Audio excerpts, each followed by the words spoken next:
Macon, Georgia. Obituary March 6, 2009.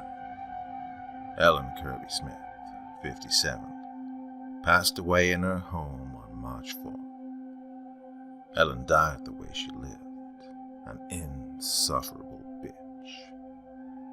She was not surrounded by loved ones, only a daughter who happened to be there, driven by guilt more than love. Ellen's other 2 children were out of the country and couldn't be bothered. Her time on earth was not spent giving to others or loving and adoring her children, but always chasing her husband, or in the case of her last relationship, a much younger lover, Patrick, to whom she probably left everything, because if she stayed true to form, she hoped to win him back even from the great beyond. She spent more time at high society galas than at the playground with her 3 children. She was money-grabbing, self-absorbed and outright vicious, a mouth filled with sharp knives that cut to the core. If you've ever seen Mommy Dearest, imagine Joan Crawford, but cold and neglectful. At a funeral, she will be remembered as a sunshine and roses kind of gal, but that's because people didn't know her. She was cruel behind closed doors, judgmental of her children, abusive to her husbands. No wonder she went through 3. They all died trying to get away from her. She always chose the less attractive, spineless ones, because they all seemed to adore her. Her last relationship was with a man, decades her junior, not spineless or unattractive. But in the end, the younger lover left her for an even younger lover of his own. That plastic surgeon just couldn't turn back time. He could only make it a little more lifted and tighter. But he wasn't God, and he couldn't make her 26.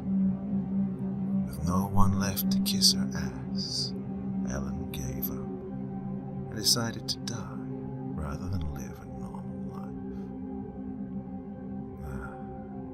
That's what I wanted the obituary to say. I'd thought about it for years, but in the end I just looked at the funeral home director and said,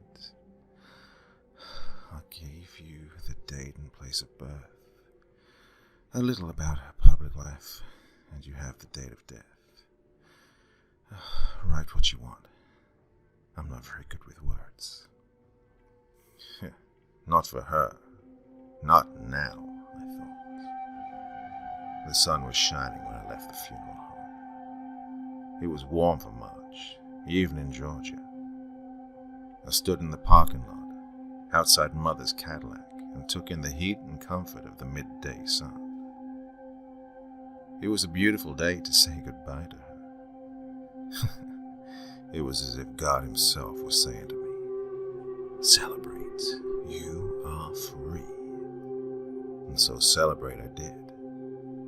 I called up my best friend from high school, Sarah, and we met for tapas and drinks. Sarah understood I wasn't celebrating the death of someone, but my own liberation. As long as Ellen was alive, I felt chained, shackled to the past. A past I desperately wanted to understand. A past I would never comprehend. Sarah knows me, and she knows the heart I have for others. She knows me to be nothing but kind, loving, compassionate. I'm not sure where I got it, because I learned nothing of love from good old Mommy. Sarah offered to follow me back to the house and spend the night, but I didn't need companionship. I wanted to relax, turn the music up as loud as I wanted, grab the bottle of vodka in Mother's nightstand, and dance in my underwear up and down the stairs. I wanted to do everything I never could do with Ellen around. I arrived back at Mother's home, unlocking the large, meticulously carved wooden door long, black, custom-made iron handles. I pushed the door open and entered the foyer. Her precious marble foyer. Normally, she would have me remove my shoes. She even hated the sound of someone's high heels click-clacking on the floor as they competed with her own voice, and no one competed with her. I studied the bust of the Roman Emperor Claudius. I ran my finger along his nose. Ellen would have lost her mind had she seen me do that, but I did it because I could. Mother really loved studying ancient Rome, and for some reason she was quite endeared when it came to Claude. I hope she gets to meet him, and they can exchange stories about how ill-treated they were. Though I do believe Claudius was actually a victim in many circumstances, unlike Mother. Any victimization that came to Mother was her own doing and no one else's. I walked along the hallway, examining the walls. She had very few photos of us around the house. We were never perfect enough in our pictures, so she rarely even purchased them. While we all lived at home, we were required one family photo a year, at which time she would pay some overpriced photographer to capture our family portrait. Those were always on display. One, because in her eyes at that exact moment we were perfect. And the other, because she could brag about the expense of such beautiful photographs. Like I've said, she was a real piece of work. I was lost in thought when the phone rang. I reached into my purse, looked at the phone and saw it was my brother, Alex. I answered. He asked when the funeral was, and I gave him the information. He was still in France, and my sister Elizabeth was in Toronto. He promised to pass on the information to Elizabeth, and inferred he would attend if he could get a flight, and ended the call. Yeah, he seemed to care less than I did. I made my way up the large staircase. I stopped on the second floor and walked down the hall to my bedroom. I went into my room, kicked off my shoes, flopped down on the perfect, fluffy mattress, and began to cry. I cried like I'd never cried before. It was the first time I'd been alone in the house in 2 weeks. I'd been with her, doing my best to nurse her back to health along with the medical professionals. Even when they sent her home, telling us there was nothing else they could do, I kind of hoped she'd pull through. Maybe I'm just a glutton for punishment. I was overwhelmed. I was exhausted. This was far more than I expected when someone dies. I'd never planned a funeral or a wake or anything. Here I was doing it all alone. The complexities of it are undoubtedly stressful. Death is no fun for the living. Don't let anyone fool you into thinking otherwise. Even when you are related to be rid of them, they remain a nuisance long after they are gone. I don't feel that way about my father. But Mother, yes, I do feel annoyed by her still. Even after so many years, though, I miss my dad. He was kind and funny. Everything Mother was not. Why did he have to die and leave me with her all this time? I knew the answer. It was ridiculous to ponder such a question, but I did. I wanted my father back, but that, as with many other wishes, will never happen. One thing I did get when my dad died was my education fund. It afforded me the ability to go to any school I wished to attend. When it was time for me to choose a university, I recalled how he told me I could be anything I wanted wanted to be. I wanted to be a botanist. I am a botanist. I remember being fascinated as a young child with how many varieties of plants you can find in the world. When Dad and I would go on one of our long hikes to get away from home, he would discuss everything we came across. I like science and plants more than most people. So I did what Father said, and I became what I wanted to be. I chose Colorado State for my undergrad, then went on to Cornell for graduate studies. Mother always said it was a useless career, but each to their own. I live back in Colorado now, which is heaven on earth for me. My career has just begun, so I'm grateful I've been allotted time away. It was supposed to just be a weekend visit, but now a funeral. Bad shit always happens to me. My job was my life 6 months ago, but I've come out of my shell ever since I met a fantastic guy. At first we were just friends, but it grew into something extremely special. I never thought of falling in love. Until now, I'd never even had a boyfriend. I didn't even go to my prom. Yeah, I was that girl. But I didn't care about those things. Not ever. Until recently, as I said.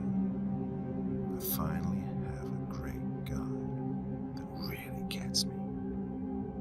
He loves nature, plants, science, and me. Nerdy me. I don't know why.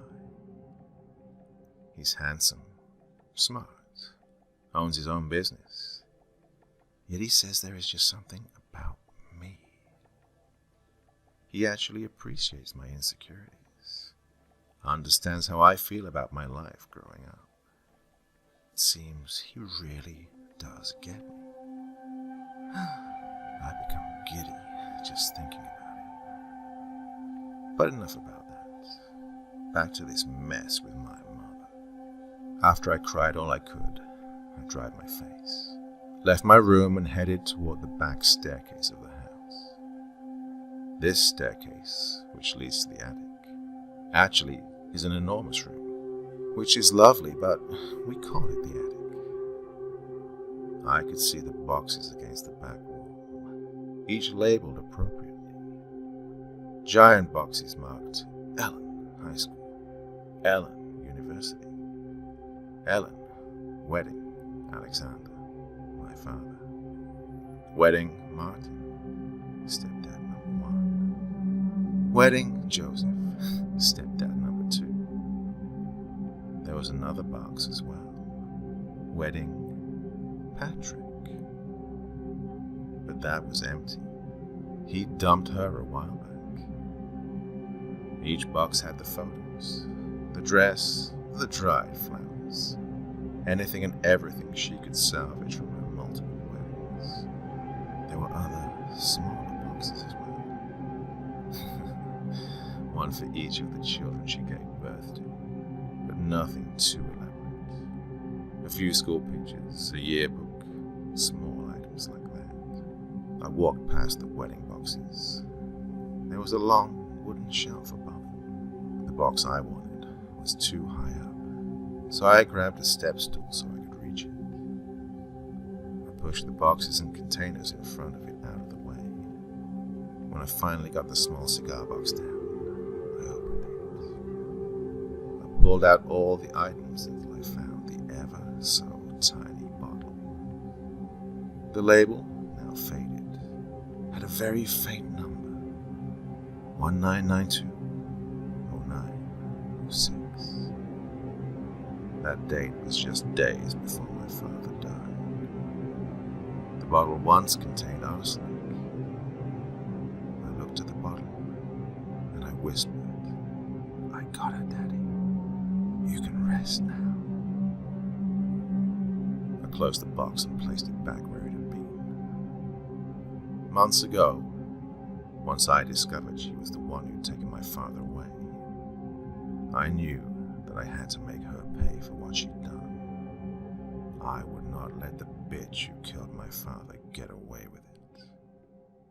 I decided revenge was the only thing that would put my long-suffering mind to rest and allow my dad peace in the afterlife. Ah, Patrick. Yes, that Patrick.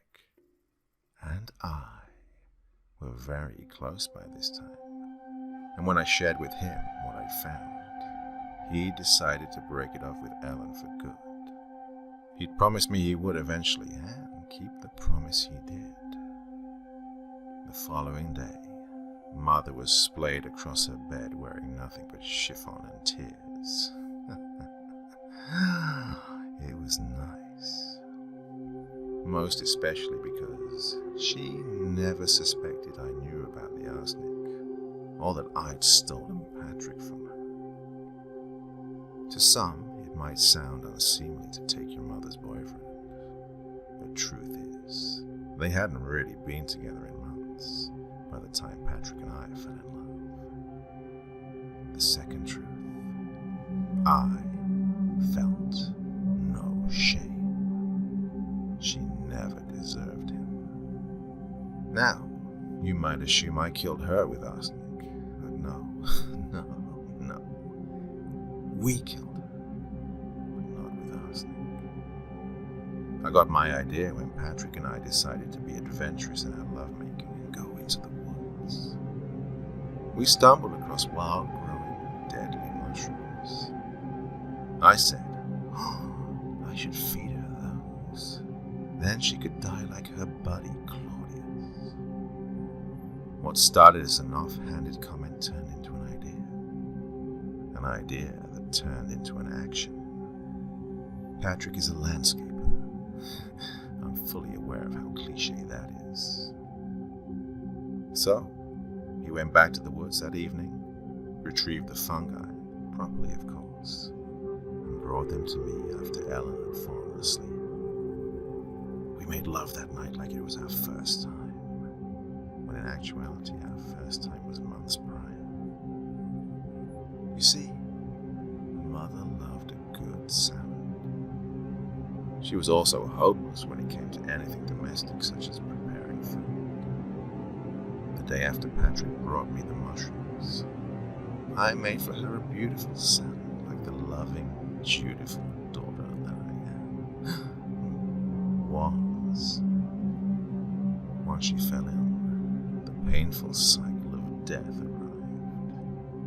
The days and nights were long.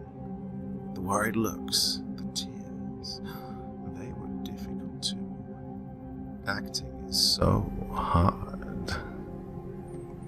I was worried I'd made the wrong decision, that I might get caught. But the doctors would never think of poisonous mushrooms. And even if they did, I'm a professional and would have noticed instantly had there been a poisonous mushroom anywhere near the house. She'd been a drinker and a pill popper. Her heart and lungs weren't great. She had a history of severe GI issues. So, even though the doctors had a million questions, they believed her bad habits and poor health had finally caught up with her. Never once did poison of any kind enter the conversation. I wonder if it will when she meets Claudius. After all, it was the source of his demise